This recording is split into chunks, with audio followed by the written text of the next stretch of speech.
We are joined by Carthage head coach Steve Domin. Coach, if you want to open with a statement. Sure.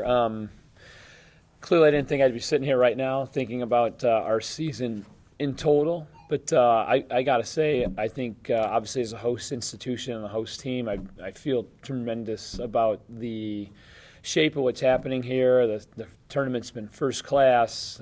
We've enjoyed being the number one seed, and after an 11 or 12 game winning streak, we really felt good about what our chances were here, especially playing at home. And to lose a game in the last minute of double overtime is a little tough to stomach right now, but at the same time, my mind goes right to a season in total that's wrapped around, a conference championship, a conference CCIW tournament championship, and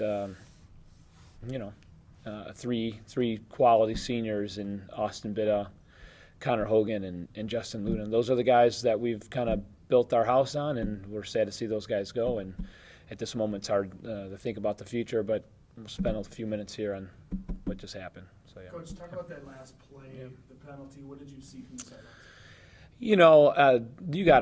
It's impossible to ref these games. Every coach feels like when they lose a game, it's immediately their attention goes to blaming someone else. There's certainly a little bit of that feeling, but we were playing with fire the entire game. I'm just looking at the stats right now.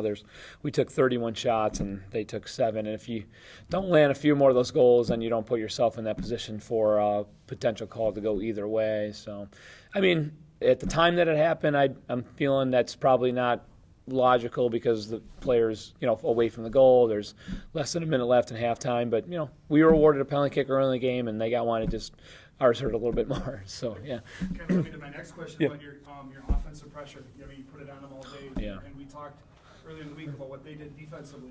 Sure. But you seemed to counteract that. You had a lot of pressure. Yeah, we really, our plan was to start the first 15 minutes, kind of play a little long and decide that we're going to be in their area and let them know they were going to be there. And we're a possession-oriented style team, so that kind of worked to our advantage. Johnny Rimkus was fouled early in the game with some, peppering balls through the defense. High pressure, got the penalty kick. He had another opportunity to score. I don't know if it was 2 or 3 minutes later. He scores that. Maybe Benedictine goes away. So their style is defend with 6 or 7 and try to go forward with 3 or 4. And we knew that was going to happen. That's what they did. They sat behind and they, they got a few counters that, led to their quality looks at goal too. So, yeah. Talk about the save by your goalie with about 5 minutes left. Yeah. I think it was in the second overtime. They had a point blank. Yeah. I thought this game's over. Sure, yeah, and that was again. I think everything.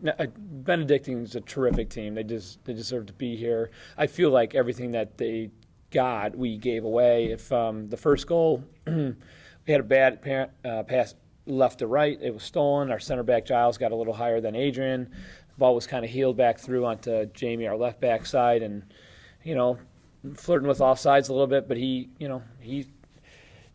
Brian's been terrific coming up with that one save a year. That's what you need out of your goalkeeper, is to play kind of high organization in your back line and then come up with 1 or 2 saves a game. He was able to do that. So it's a good question. He actually made another save on a ball that was parried off of his right-hand side, and that ball wasn't actually going in, but it still looked pretty, and it kept us kind of excited and stuff like that. So yeah. We talked about all your shots, but I thought Yeah. Boston had the one from about 25 yards away that hits the crossbars. This is a game of inches, isn't it? Yeah, that obviously if that lands, and at that time I think we were putting 7 or 8 minutes of long stretches of pressure shots, corner kicks, and that falls. In my mind goes back to we played Calvin, who was the number 1 team in the country about in 07 or 08, I can't remember. Same exact thing. That ball lands.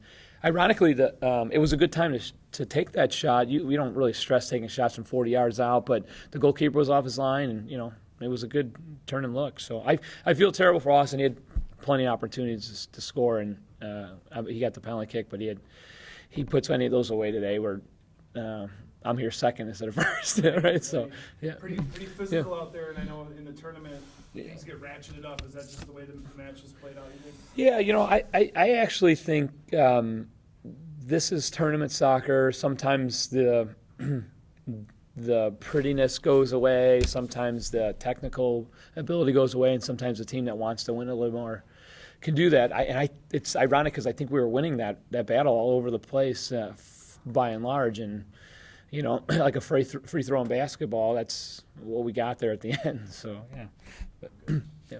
Well, so- Yep. all right. Thank you. Thanks, Coach. Yep. Good luck.